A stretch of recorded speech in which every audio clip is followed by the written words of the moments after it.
Hey guys, it is Countess back with you, and I hope that this video finds you well wherever you are in the world and whatever time it is of the day or night. I am recording on a pretty cold and windy Thursday night. And I just wanted to say a huge thank you to all of my new subscribers. Like within the space of a week, I've gained like 45 new subscribers, and that is just phenomenally mind blowing to me. Like when you're starting a YouTube channel, I've never done this before, and just to get the ears of even just a handful of people is amazing, let alone 60. And I was just thinking how appropriate it is that I'm at 60 subscribers as of tonight. We are at the number 6. And with that in mind, we all know that with Billy, it's all 6s. And with that in mind, I'm going to do a little intro, and then I'm going to touch upon a couple of footnotes that I think are relevant to things that we've discussed in my tarot readings and in other places. And I just want to put a little disclaimer out there that I am in no way attached to Billy or Tom or the memoirs or the lyrics. I am in no way trying to advertise for them. I am trying to just suggest, and just from personal experience, these are my own personal opinions, and I would love to share them with you. So let's get started, shall we? So we're going to open up. This is like the second page into the book, and it is called The Memoirs of Paul McCartney. The lyrics 1956 to the present, the official history, works with the memoirs of Billy Shears, the unofficial history, to further instill the dual realities of the same man. Since being put in Paul's place, Billy has gone to enormous effort to appear to be Paul, and yet all along, that ongoing effort has been matched by his work to make it all known. It is almost as if he were two people. Pausing it right there. He is a Gemini, so there you go. Dr. Jekyll and Mr. Hyde. All right, let's continue. The main story shows a seamless transition from early Paul to the present knighted gentleman in his place, as if they were the same person. By contrast, in the memoirs of Billy Shears, we find the challenges, pains, and heartache. And the frustrations of trying to be someone else. And that's something that I remember saying, I think, in my first tarot read, that in the card, it just seems like Billy is tired of being a version of somebody else. So, one narrative is the big show as presented to the world. The other narrative reveals how and why that illusion exists. For one, a poet of renown uses 154 songs in 960 pages to proclaim the story. For the private story, which we are all privy to, revealing what is buried, what was buried. An unknown poet encoder uses some 222 songs in 666 pages. So right there, we are being told with the numerology for the official story, he is using 154 songs in 960 pages. So it's showing for the 154 songs, you get the numerology of 10. 1 plus 0 equals 1. So a new beginning, a new start. It's just like the ace in the tarot deck. It's time for a new beginning. And then the 960 pages, it goes to 15, and then 1 plus 5 is 6. All sixes with Billy. What a clever dude. And then Tom uses 222 songs in 666 pages. Now, that numerology, 2 plus 2 plus 2, 6. And 6 plus 6 plus 6, that equals 18, which 1 plus 8 equals 9. So you have Paul McCartney as 9, Billy is 6. They're both in this book. The official story is just Billy himself. That's why there's a 1. It's just Billy, and then the unofficial, it's Billy and Paul. And that is demonstrated in the usage of the number of songs and the number of pages in the book. And of course, 666 is a eerie number, almost unnerving for some people who think of Revelation and the beast, 666. But we have to remember too, if Billy is the son of the magician, which I really do believe he is, that it's a little bit appropriate. Then his dad, Aleister Crowley, was the beast 666. That's what he called himself.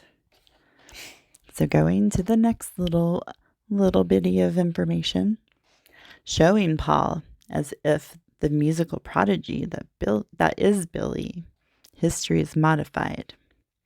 I Lost My Little Girl, which Paul officially wrote after his mother died in 1956, before Paul met John, was really written in late 1957.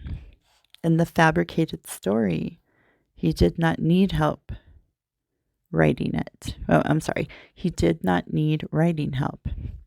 Actually, Billy gave the song a new tune and new lyrics in 1969. Paul's real song, with his own tune, was trivial. Since an official narrative and an unofficial narrative are both available, but contradictory, the lyrics must be listed as nonfiction, and the unofficial memoirs must naturally be historical fiction. Oh, I'm sorry. The lyrics is listed as nonfiction, and the memoirs are naturally historical fiction. Look to this fiction or fact, and to my fact for fiction, says William on page 261. Both are excellent. You can find both at thememoirsofpaul.com. And that website does advertise for both books. I was actually fortunate enough to get the lyrics last Christmas as a present. And so I have both stories. This goes back to duality. It's Billy and Paul as one. You know, you're getting the full story. if you have both books. And I also think of it as another validation. If you go to the website, the memoirs, or it's just memoirs of pAuL.com, it's the lyrics are being advertised with the memoirs in a box set. Beautiful box set, by the way, both of them. I have the lyrics. It is a wonderful book. Maybe I will scan through it one day and share some of the stories that pAuL talks about in that book.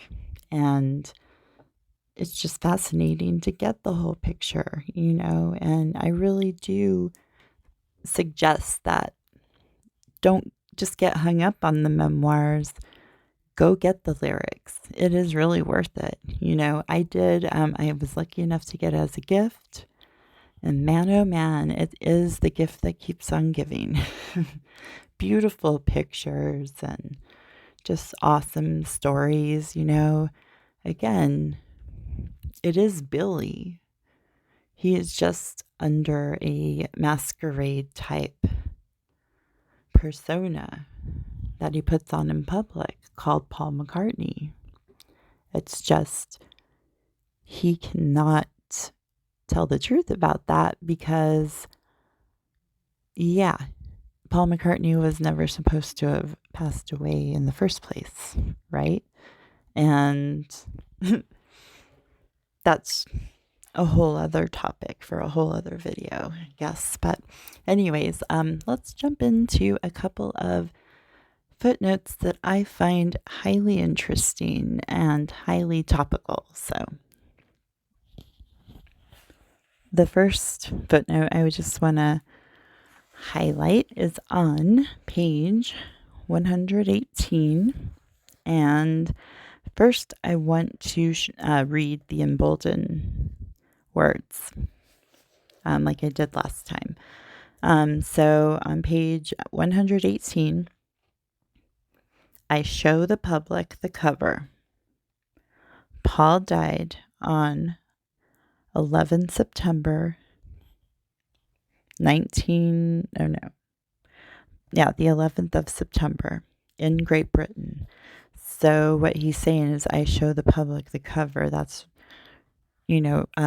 referring to Sergeant Pepper and all the clues, So the footnote on this page: the elite intended to make pAuL a Christ figure, he that lives and was dead, but also the biblical beast that deceives the world, making all wonder at him and worship the image of the beast, whose head had been slain and yet is, from Revelation, in order to work subconsciously to bypass conscious objection.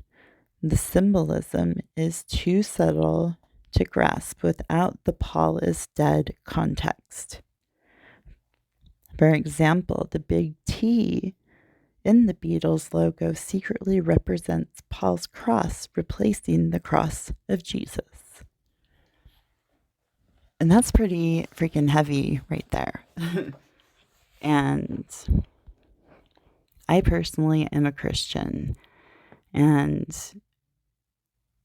yeah, to hear something like that is just a trip. It is, again, bringing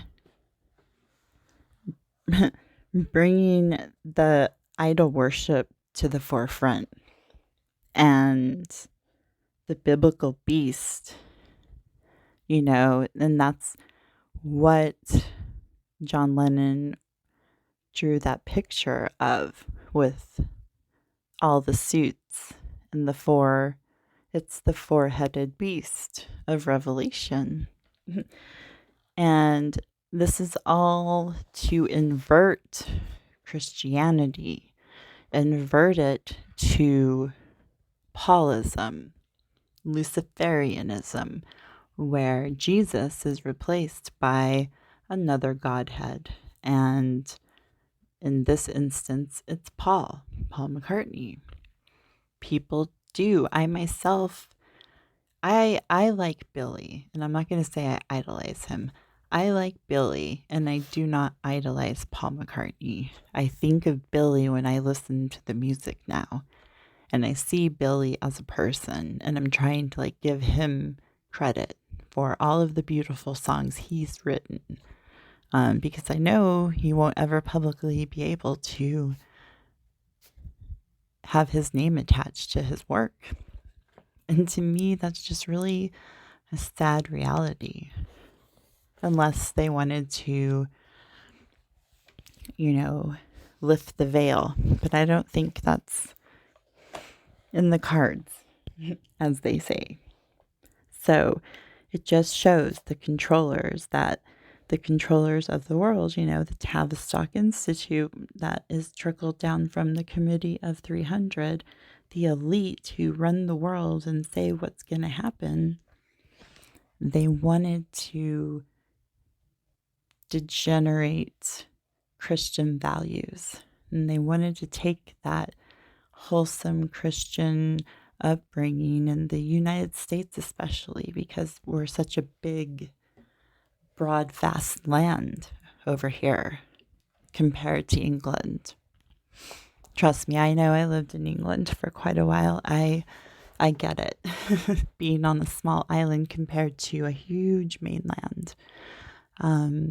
And every single state is different as well here in the States. And it's just, it goes back to duality. I mean, like, all of this is based on duality. And Billy is a Gemini. And twin freaks. All that good stuff. So it goes back to the programming and the controllers, the mind control, the brainwashing of the masses, like the boiling frog syndrome. If you put a frog in hot water right away, he will jump out. But if you put the frog in a pan of cold water and put the burner on low, he'll just kind of like hang out and chill and be happy. And you can slowly turn up the heat, turn it up higher and higher and higher. And the frog will gladly be boiled to death without resisting. And that is a metaphor for programming and conditioning of people. And that's definitely what happened. That goes to the next footnote that I want to cover. It's on page 123. And 123 is to do, it adds up to 6. So this next footnote starts. Ed Sullivan was flown to London for special training to create this historical event. And that is the first time the Beatles were on American television when Ed Sullivan introduced them. That was like a iconic moment in history, in rock and roll history. Setting a record for the largest audience for an American television program on Sunday evening on the 9th of February, 1964, approximately 73 million viewers in over 23 million households. Over a third of the American population watched The Ed Sullivan Show, featuring the Beatles. They made further appearances on the show the next 2 Sundays, with the third appearance pre-recorded, and returned 18 months later, 9, on the 14th of August, 1965. That show and other publicity gave their American tour an enormous boost and made sales soar. During the week of April 4th, 1964, They held 12 positions on the Billboard Hot 100 singles chart, including the top 5. What an accomplishment. Wow. Beatlemania became an unprecedented reality. It sure did. Oh, goodness. Those girls, like, urinating into the aisles because they're just so excited they can't hold themselves. Oh, my goodness. No way. There's no way I would hang out in a concert like that, no matter how much I love the Beatles. To conclude, the Ed Sullivan Show also helped launch the Rolling Stones in America. They appeared 6 times, including on their 4th appearance the day pAuL died, September 11th, 1966. Wow. So it goes back to Freemasonry. Ed Sullivan, of course, an elite broadcaster turned television host of one of America's most famous and popular TV shows of all time. He brought the Beatles onto the world stage in America because everybody knows that's where rock and roll music was born, here. It was born out of jazz and the blues, and man, oh man, they knew what they were doing with that platform. There was no YouTube back then. There was no VCRs or DVRs or cable televisions or tons of different satellite providers out in the atmosphere. No, there was just basic television. And just like the radio, they exploited people's naivety and vulnerabilities and made this all seem like a totally organic process. But it is not. It is rooted back into Freemasonry. Ed Sullivan being probably a very high-ranking Freemason if he was on television and had lots of power, I hear, as well. And those are different videos about mind control and all of that. But it does go into America and the public being programmed. And that's why they call them programs on television. It is to program one's thinking. And people don't put that together, with television and what it can do. And it can put you in a hypnotic state if you're truly engaged in like the show that you're watching or whatever. It can definitely hypnotize people and brainwash them. And that is why it's so hard to make people believe any of this stuff, even though there's so many validations. Why in the world would Tom advertise his book alongside a true published McCartney book without being taken to court and told to take that shit down and quit, don't associate himself with Paul McCartney? No. Paul McCartney is advertising his lyrics alongside his memoirs of Billy Shears. It's all from mCCarTney. Macca is Paul McCartney. That's what they call him mostly in England because it refers to a Liverpool type slang that they would call people by their last names different things, and he's Macca. So yeah, goes back to programming. And so just to finish off this lovely video, I hope it's been a little bit informative. I want to go to page 135, which adds up to the number 9. So we went from 6 to 9. Okay. Jimi Hendrix, having been trained in Laurel Canyon. Ooh, and that is like another can of worms that goes into Dave McGowan's Secrets from the Canyon. Whoa, what a book. I highly recommend that book. Or what is it called? I don't know if it's called Tales from the Canyon or Secrets from the Canyon. Dave McGowan, look him up. He has these books about the way people are programmed, the way serial killers are programmed. I do digress. I got off on a tangent. Okay, look Dave McGowan up because his research totally links up with that sentence right there. Having been trained in Laurel Canyon, said, if there is something to be changed in this world, then it can only happen through music. Repetitious sounds and messages are key to mind control.